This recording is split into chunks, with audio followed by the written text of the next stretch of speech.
Hello students, myself Mohit Pandey welcomes to you on my YouTube channel. In this video, I will explain you part 3 of lesson 2 class 10 science. If you have not seen the part 1 and part 2, you can see on my YouTube channel. The link has been given in the description box. Now the first term is universal indicator and the lesson is introduction to acids, bases and salts, and in this video we will discuss about part 3rd of this chapter, then the universal indicator. In this video, first term is universal indicator. A universal indicator has a pH range from 0 to 14 that indicates that the acidity or alkalinity of a solution. A neutral solution has pH value is equal to 7. एक universal indicator जिसका range जो होता है वो 0 से लेकर के 14 तक होता है, और जो ये इंडिकेट करता है कि कोई भी गिवन सॉल्यूशन जो है वो एसिडिक नेचर का है या फिर बेसिक नेचर का है. तो सब the first term pH. You will familiar in this video about pH. Then what is pH? pH is equal to minus logarithm 10 to power H plus the power of hydrogen positive ion. pH, the full form of pH is potence of hydrogen, power of hydrogen. In pure water, H plus is equal to OH negative ion is equal to 10 to power minus 7 mole per liter. Remember it. In pure water, H plus is equal to OH negative ion is equal to 10 to power minus 7 mole per liter. Hence the pH of pure water is 7. Remember it कि जो pH होता है pure water का, जो pH होता है हमेशा क्या होता है वो 7 होता है. That's means pure water is nor acidic neither basic. मतलब pH जो है वाटर का यदि 7 है, प्योर वाटर है, तो वाटर ना ही आपका एसिडिक होगा ना ही वाटर बेसिक होगा. The pH scale ranges from 0 to 14. You can see in this video the pH range of 0 to 14. 1 2 3 4 dash 14. Understand? If pH of any solution is less than 7, then we can say that it is acidic solution. यदि किसी solution का pH range 0 से लेकर के 7 तक है, कहाँ तक है 0 से लेके 7 तक है. यदि मान लीजिए कोई गिवन सॉल्यूशन है और उसका pH वैल्यू निकल के आ रहा है 2, कितना निकल के आ रहा है 2 आ रहा है, तो we can say that the solution is in acidic nature. वो गिवन सॉल्यूशन क्या है एसिड होगा. यदि क्या है सॉल्यूशन का pH वैल्यू 4 आ रहा है तब भी वो क्या होगा आपका, वो होगा आपका एसिडिक नेचर वाला एसिड होगा सॉल्यूशन. अब ये मान करके चलिए कि यदि किसी सॉल्यूशन का यदि सॉल्यूशन ए है, क्या है सॉल्यूशन ए है, और उस सॉल्यूशन का यदि मान लीजिए एक सॉल्यूशन ए है जिसका pH वैल्यू कितना 6 है, कितना pH वैल्यू 6 है, और एक और सॉल्यूशन है बी जिसका कि pH वैल्यू मान लीजिए 3 है. इस केस में what solution is more acidic, कौन सा सॉल्यूशन ज़्यादा एसिडिक नेचर का होगा, तो जिसका pH वैल्यू जितना कम रिप्रेजेंट होता है pH स्केल पर वो सॉल्यूशन उतना ही मोर एसिडिक होता है. In this case B is more acidic then A. इसका मतलब B का वैल्यू क्या है जो 3 है, B का वैल्यू कितना है pH स्केल पर 3 शो हो रहा है और A का वैल्यू कितना शो हो रहा है 6 हो रहा है. तो ये हम लोग समझ सकते हैं, understand that B is more acidic then A. मतलब जिसका pH वैल्यू स्केल पर कम दिखता है वही क्या होगा उतना ज़्यादा एसिडिक होता है. Understand? If pH is greater than 7 then we can say that the solution is in basic nature. यदि किसी सॉल्यूशन का pH वैल्यू 7 से ज़्यादा है, 7 ये मान करके चलिए, ये जो 7 आप लोगों को दिख रहा है ये न्यूट्रल वैल्यू को शो करता है। अगर किसी सॉल्यूशन का पीएच वैल्यू कितना आ रहा है, 7 आ रहा है, मतलब ना ही वो एसिडिक होगा ना ही वो बेसिक होगा। लेकिन इस तरफ 7 से इस तरफ आने पर एसिडिक नेचर बढ़ता है। क्या बढ़ता है? एसिडिक नेचर बढ़ता है। और इस तरफ जाने पर बेसिक नेचर बढ़ता है। ये ध्यान रखिएगा आप लोग कि यदि 0 से 7 तक है तो एसिडिक नेचर, और 7 से ज़्यादा है 7 to 14 तक, उस केस में वो क्या होगा? आपका बेसिक टेंडेंसी वाला सॉल्यूशन होगा। तो now we will discuss if a solution a that has pH value 10 and a solution B that is pH value 14. In this case, which solution is more basic, A or B? We can say that we understood that if pH value of any solution is more than the solution, not the solution, then we can say that the given solution is more basic. In this case, B is more basic. B is more basic A, मतलब B का जो है acid pH value कितना 14 है। तो यदि जिस भी सॉल्यूशन का pH वैल्यू जितना अधिक होता है वो बेसिक उतना ज़्यादा टेंडेंसी रखता है। मतलब इस केस में यदि सॉल्यूशन A का pH वैल्यू 10 है और B का pH वैल्यू 14 है, so in this case B is more basic comparison with the A. Understand? pH is scale. Importance of pH in everyday life. What is the importance of pH in everyday life? हमारी daily life में pH value का क्या importance है? That the importance first, pH sensitivity of plants and animals. Plants and animals are sensitive to pH. Plants और animals pH की respect पर sensitive होते हैं। Crucial life. What crucial life processes such as digestion of food, functions of enzyme and hormones happen at a certain pH value. जो भी होता है आपका ये समझ लीजिए। क्रूशियल लाइफ प्रोसेसेस जो होती है जैसे कि डाइजेशन है, डाइजेशन वेरी इंपॉर्टेंट होता है। डाइजेशन ऑफ फूड मतलब वेरी इंपॉर्टेंट प्रोसेस है इन आवर बॉडी।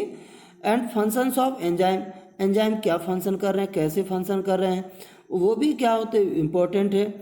और hormones and hormones happens at a certain pH value, ये सब कुछ जो होती है एक डेफिनिट पीएच वैल्यू पर होती हैं।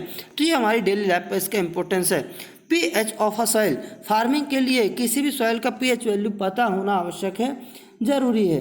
तो the pH of a soil optimal for growth of plants और क्रॉप इज 6.2 to 7.0। मतलब pH of a soil optimal for the growth of plants, plants की ग्रोथ के लिए जो किसी सॉइल का पीएच वैल्यू होना चाहिए फॉर और क्रॉप इज तो कितना होना चाहिए, 6.5 to 7.0 होना चाहिए। यदि इस रेंज से बाहर है तो उस केस पर फार्मिंग डिफिकल्ट हो जाता है।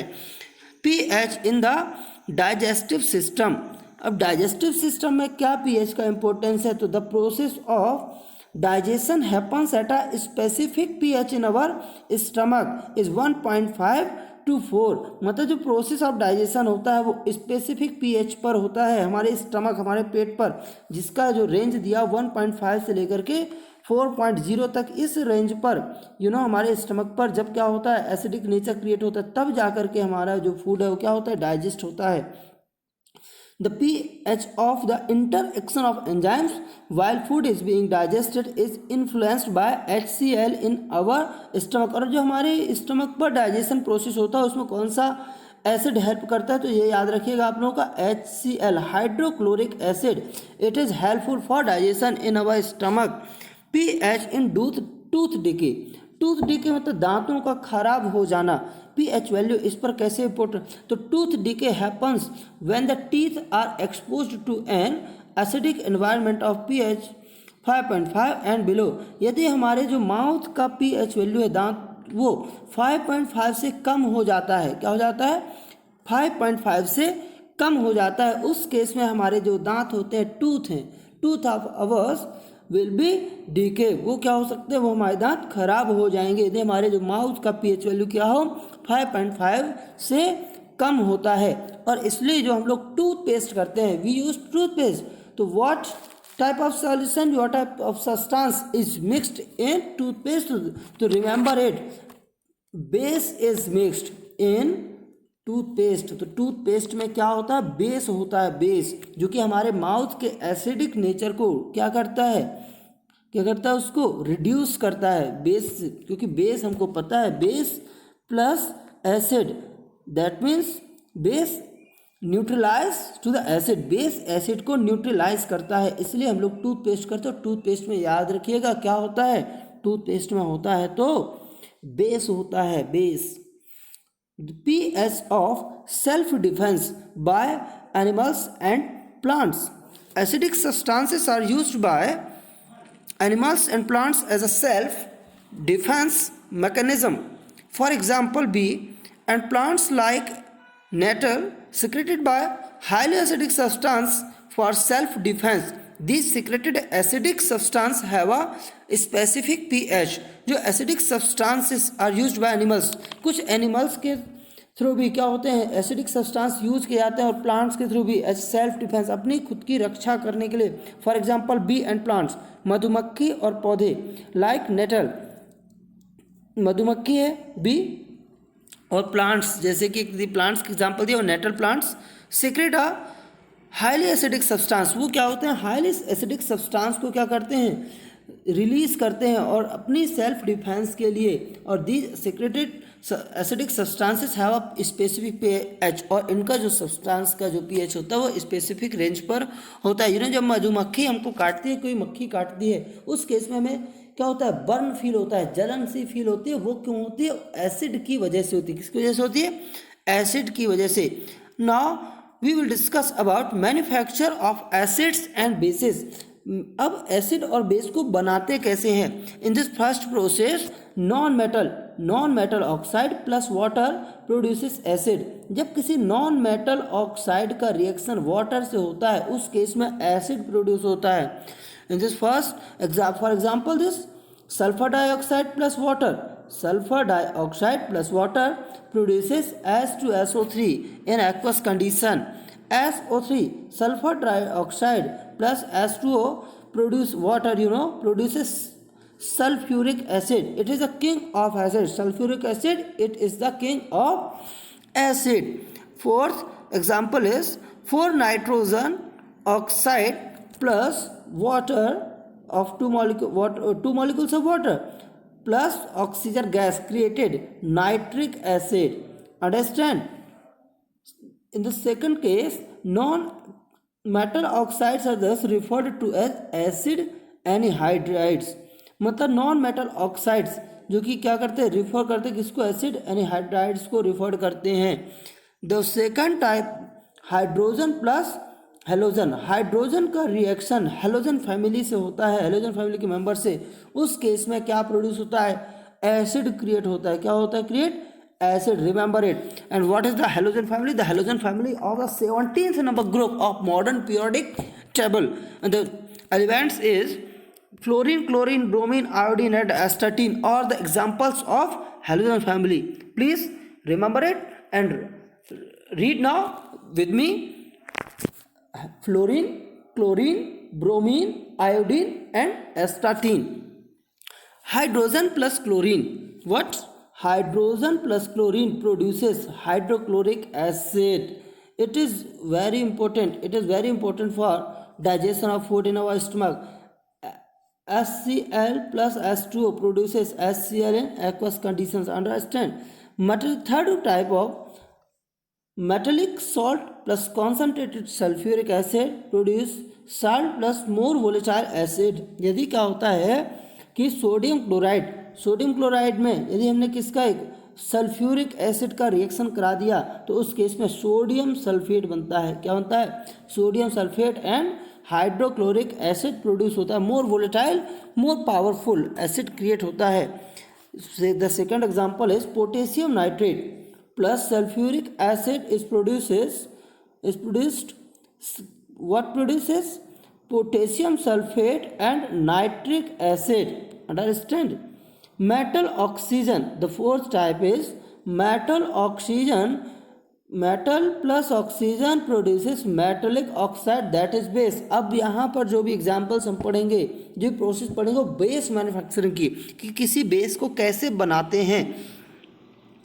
तो मेटल का ऑक्सीजन से रिएक्शन कराना है, किसका रिएक्शन, मेटल का ऑक्सीजन से। For this example sodium is metal, sodium is reacted with oxygen then produces sodium oxide, it is a base. And the second example for this, magnesium is a metal reacted with oxygen gas produces magnesium oxide, it is basic in nature। the third type is metal plus water, किसी metal का water से reaction कराते हैं तो base और alkali plus hydrogen gas produce होती है। The fourth next type, few metallic oxides plus water, कुछ मेटेलिक ऑक्साइड्स का रिएक्शन किससे कराते हैं, वाटर से कराते हैं, तो उस केस में एल्कलाई प्रोड्यूस होता है। For this sodium oxide plus water produces sodium hydroxide, it is the king of base. What is the king of acid? H2SO4 is the king of acid and NaOH is the king of base. Understand? So sodium oxide is metallic oxide plus water produces sodium hydroxide in aqueous condition. And the next, ammonia plus water. Ammonia plus water produces ammonium hydroxide. It is the base. Understand? The all types of processes are manufacturing for acids and bases. Understand? Thanks for watching my YouTube channel, and please, if like this video, please subscribe my YouTube channel for getting notification of my upcoming new videos. Thanks for everyone.